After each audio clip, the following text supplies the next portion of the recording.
ตาនឹងមានអ្វីកើតឡើងប្រសិនបើចិនចាប់ផ្ដើមសង្គ្រាមជាមួយសហរដ្ឋអាមេរិកបន្ទាប់ពីភាពតានតឹងកើតឡើងអស់រយៈពេលជាច្រើនឆ្នាំចិនបានធ្វើសកម្មភាពដ៏ហ៊ានហួសមួយដោយបញ្ជូនកងទ័ពជើងទឹកដ៏ធំមហិមាឆ្ពោះទៅកាន់សហរដ្ឋអាមេរិកក្នុងពេលតែមួយមីស៊ីលត្រូវបានបាញ់ទៅលើមូលដ្ឋានយោធារបស់អាមេរិកនៅហាវ៉ៃនិងអាឡាស្កាខណៈដែលសហរដ្ឋអាមេរិកនៅតែស្ថិតក្នុងភាពភ្ញាក់ផ្អើលនិងមិនទាន់បានឆ្លើយតបពេញលេញរលកមីស៊ីលមួយទៀតបានវាយប្រហារតាមឆ្នេរខាងលិចដោយវាយប្រហារទៅលើរដ្ឋកាលីហ្វ័រញ៉ានាវាចម្បាំងចិនខិតជិតដល់ឆ្នេរហើយចាប់ផ្ដើមការចោះចុតលើដីគោករបស់សហរដ្ឋអាមេរិកក្នុងទំហំដ៏ធំនៅពេលនោះហើយសហរដ្ឋអាមេរិកបានចាប់ផ្ដើមវាយតបវិញ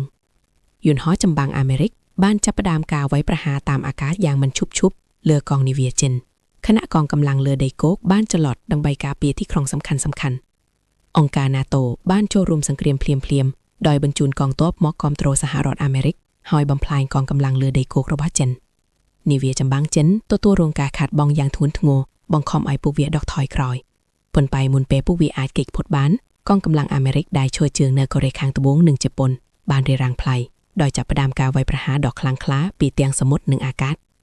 នៅទីបញ្ចប់កងនាវាទាំងមូលរបស់ចិនត្រូវបានបំផ្លាញនៅក្នុងប្រទេសខ្លួនឯងភាពវាយហួរបានផ្ទុះឡើងខណៈដែលការតវ៉ាទ្រង់ទ្រាយធំបានកើតមានទូទាំងប្រទេសធ្វើឲ្យចាត់ទាំងមូលធ្លាក់ចូលទៅក្នុងភាពចលាចលយ៉ាងខ្លាំង